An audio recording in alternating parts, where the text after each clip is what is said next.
Well, hey, I'm Bishop. And I'm Dr. Steph. And thank you so much for tuning in to another edition of Our Life, Our Journey. Our Truth. We're so excited to have you connected today. And of course, we appreciate all of you so much that come to this platform and join us and share. It means a lot to us, and we don't take it for granted. And listen, we're excited. We see the platform growing. People are connecting. And we want to make sure that as you watch this, that you make sure you like, make sure you comment. Make sure you subscribe and share with your family and friends, and make sure that they subscribe and join this amazing community. Absolutely. We want you to do that. We just believe, man, God has given us this opportunity right here from Nashville, Tennessee, to be a blessing all around the world to you. And we appreciate all of you so much for just partnering with us and helping us to continue to get the word out. Now, make sure you follow us. We want to stay connected. Follow Dr. Steph at Dr. Steph Walker. Follow me at Joseph Walker 3. We want to stay connected with you. Also, go to our website, josephwalker3.org. You can get content, merch, all that good stuff, and find out we might be in your area. You never know. And we're excited because, God is just doing great things. We want to make sure that you comment in the comment section because we read them.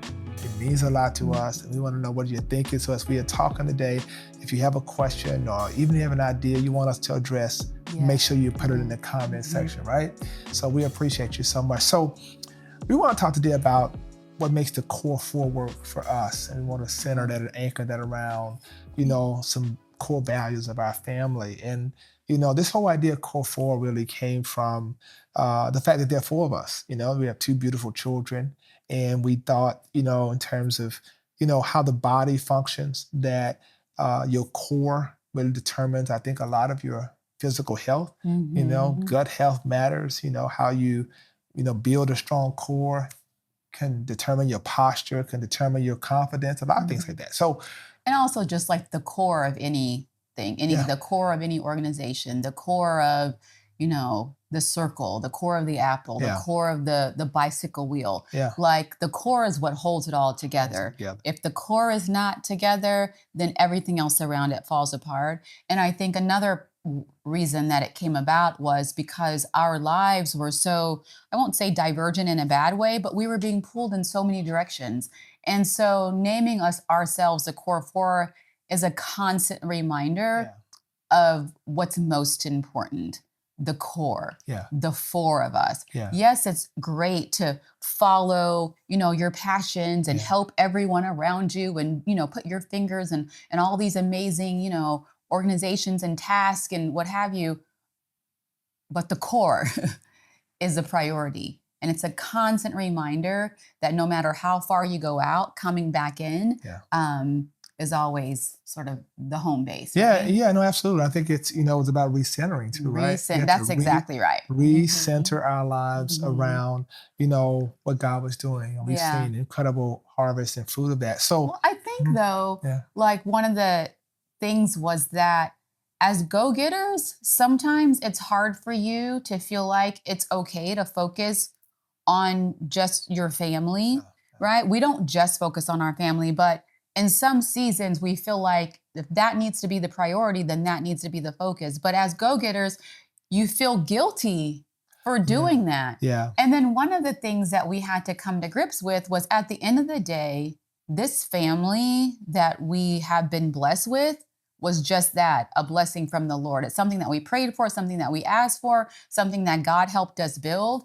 And to forsake that for the glitz and the glamour and the lights, camera, action of everything else that was going on around us, I don't feel like, and we didn't feel like that was really honoring sort of our first ministry. That was really honoring the thing that God has truly blessed us with. And so really focusing on starting and prioritizing that thing, letting the main thing be the main thing, and then letting everything else sort of branch out from there. And I think that's so well said. And I think for us, we try to anchor, everything around kind of these four things, right? Family, it's faith first, faith, then family, fitness, and finance. And it's something that God gave me several years ago, and it actually Mm-hmm. became, I think, the core values and the vision of Full Gospel. You got to ready for that conference too. It's coming up in New Orleans. Meet us Right, there. right, Yeah. It's happening second right. week of July the 8th. Come to New Orleans, fullgospelbaptist.org. Register. But let me tell you. But it wasn't just like an advertisement. No. It was something that we felt was near and dear to our hearts, and we really like took that to heart in terms of. Yeah, because it's you're born to solve a problem, and you have to understand what is it that challenges most families, organizations, etc. From the core, it's about understanding those 4 areas. And for us, how we look at faith, how we help our children and prioritize our faith, how we look at family, how we look at our health, how we look at our finances. We talk about all of that in this episode, I think may bless you.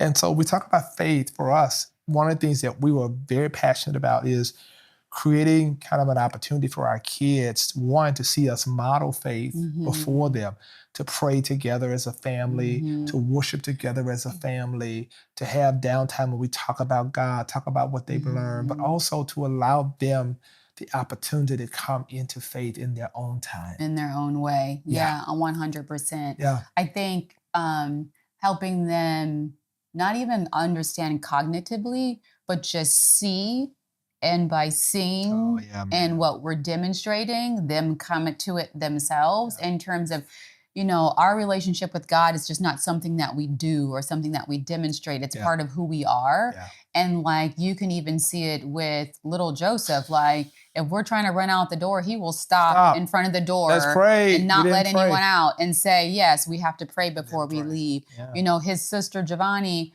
got hurt, or she fell and I think hit her head or something. And he came, he was like, wait, we got to pray over this because God can fix it, And so like instilling those values and making sure that they understand that it's just a part of our life, a part of who we are. It's part of the core, and it's what holds us all together. It's like the glue. Yeah, and I think faith, even in terms of, philanthropy and outreach and how we model or attempt to model, they have plans to do that in terms of, there are times in which we let them know Jesus, it's hands and feet in the world. And it's like, our kids will say, hey, we're going to box up all the toys you're not using anymore.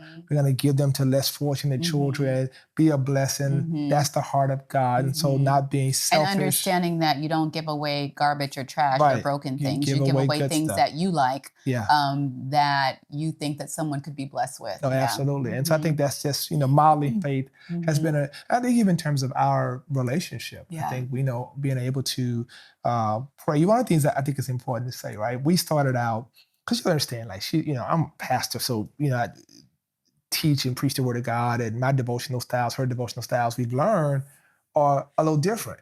We find ways to devote, and I can use that word, that are conversational. We kind of hear God through each other's voice when we're dealing with certain things, and spending that quality time together versus just saying today's lesson is this and that. For our minds, we do that more individually, but to come together and really see, what is God saying? How do we see God moving in this season? Like, we'll sit down and say, what do you think God is saying right now? Or something will happen and we'll say, well, what do you think God is meaning? Like, what do you think we're supposed to get out of this? And we'll sit down and we'll talk about it.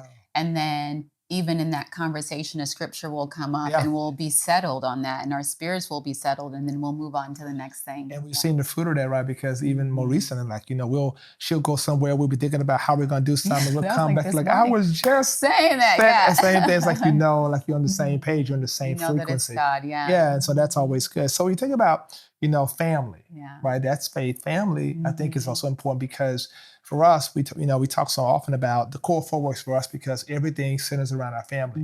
We plan our schedule, our calendar, our work schedule, our travel schedule, his calendar. Yeah, it's like does this fit for my family? I had a wonderful invitation that was extended to me at a university to do something really big.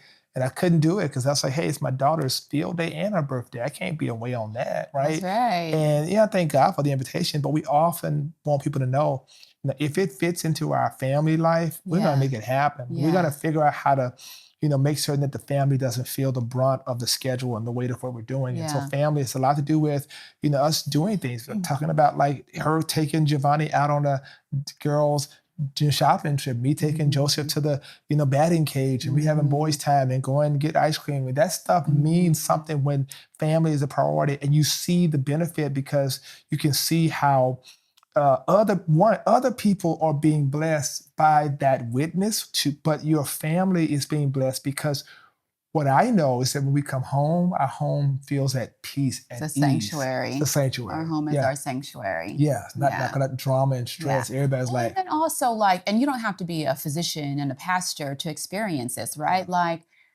your kids are watching you every day, regardless of what you're saying, regardless of how much you're telling them they're the priority.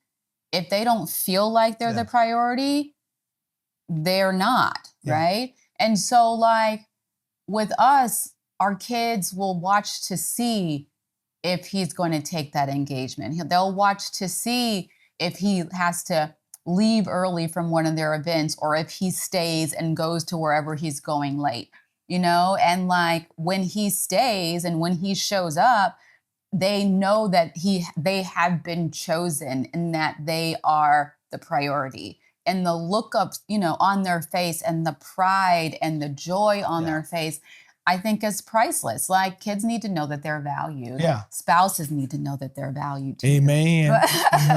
So that's important, right? So family. Let's talk about fitness, right? Health. Big one, right? And that's a big one for us. And I think, we try to be very intentional. And I have to commend her because she is so adamant about health, not just in terms of what we eat, but in terms of what we put on our bodies, what we clean the house with, how the environment. Health matters. Mental health matters. Physical health matters. And so for us, that means, making certain that, we're not, throwing our children all this sugar and soda.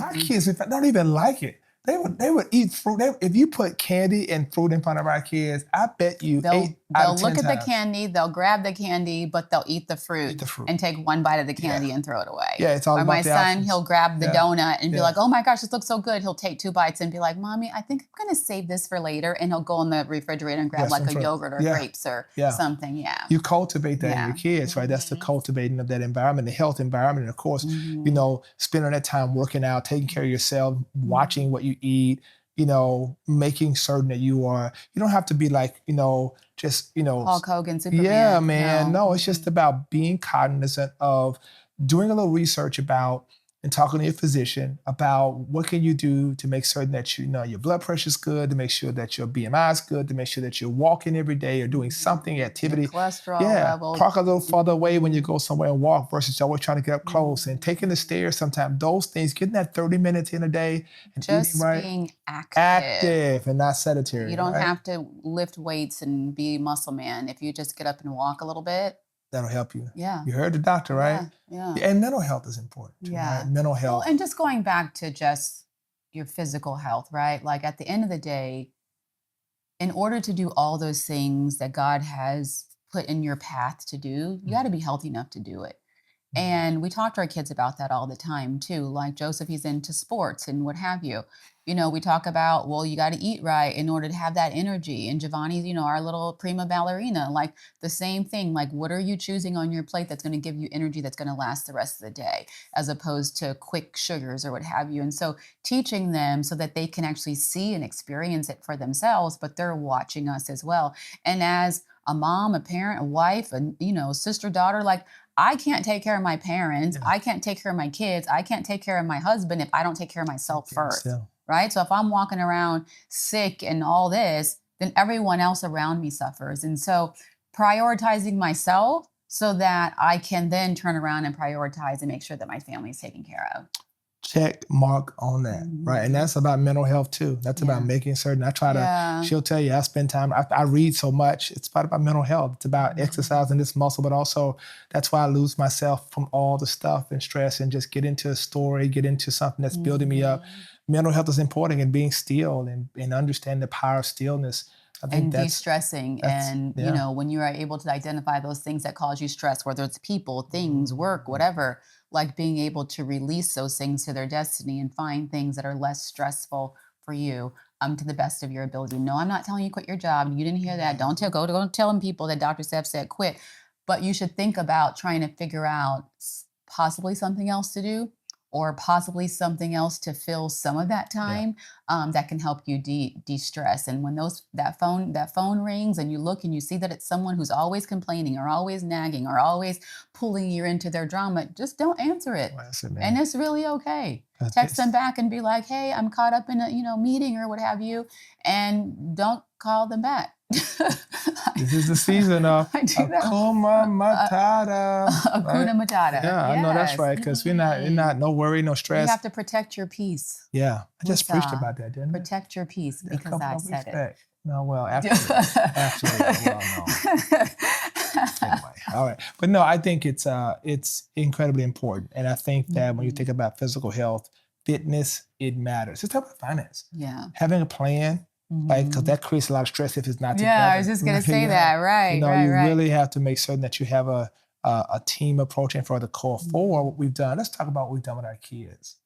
Giving them financial literacy early. Yeah. Helping them to understand how to save, how to make certain they give to God first, how to make certain, it's funny because now they got these little allowances and cards. So we have an app that has their chores on it.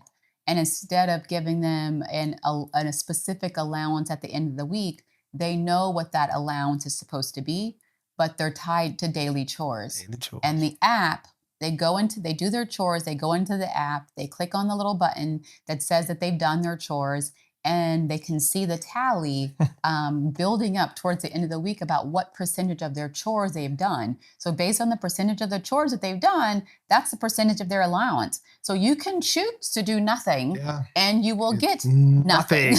You can choose to do half and you will get half. So you are being rewarded for your effort. And that's real life, right? Like if you want to be lazy and trifling, then guess what? Your life will reflect that, right? And so they know that once they receive their allowance, there's a certain percentage that they need to save. There's a certain percentage that they need to set aside to give back to the Lord. And there's a certain percentage that they can just use as play money and do whatever they want to do with. And it's kind of twofold. So they understand that all as well, but they're also understanding like the price of things. So little Joseph wanted a jersey. And he's like, yeah. And so he went and found a bootleg one for like $16. He saw the real one for like $100 and something. And he was like, I don't want this one. And I was reluctant to buy the bootleg one because I'm like, this is not, I'm going to be so embarrassed. And he was like, no. I don't see my money. This is good enough. Yes. Because I want to have enough money to buy other things. Had it been my money, he would have been like, I want the best of the best. Right, exactly. Yeah. But because they're learning the value of money, and then they know how long it took them to earn those dollars, like they're able to put it all together. And so, yeah, I mean, I love it. Yeah, I do too, man. So, that's just a little brief overview of kind of those four areas for us. But I think more importantly, the core four for us is about, it is what it is for us. What you see is what it is. It's nothing pretentious about what we do. This is how we live, what we do, our kids and our experiences are shared. We have a schedule. We already know who's going to drop off, who's picking up, who's taking this. And I feel like because we have reset and realigned in the way that we have, and we're very intentional, deliberate, unapologetic about it, I have seen, and we talk about this all the time, we are being continuously blessed for honoring no doubt about it. What God has told us to do. This wasn't easy. It wasn't the most comfortable thing to do because we're so used to doing so much more. But when God tells you to focus and tells you to put one step in front of the other and do it a certain way, and then you honor that and you do it, whether you're afraid or scared or we worried about what people are going to say or think, but you do it anyway. Like, I feel like God has done nothing but pour blessings upon blessings upon blessings upon us as a result. Matthew 6:33. Seek first the kingdom, God's way of doing things. And all these things will be added onto you. Yeah. Well, we hope this one bless you today. Thank y'all so much for just tuning in today. We appreciate it and hope our core four blesses you, whatever your family is. I got, Will Packer calls his family the six pack. I love that too. Everybody's got a name for their family, and to God be the glory for that. I am grateful for you tuning in today. I hope something was said that blesses you. Make sure you follow Dr. Steph again at Dr. Steph Walker. Follow me at Joseph Walker 3.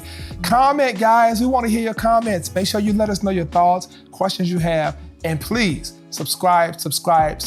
Let's make sure that we push this channel to the lives of people who've yet to hear it. We thank you so much. Thank you.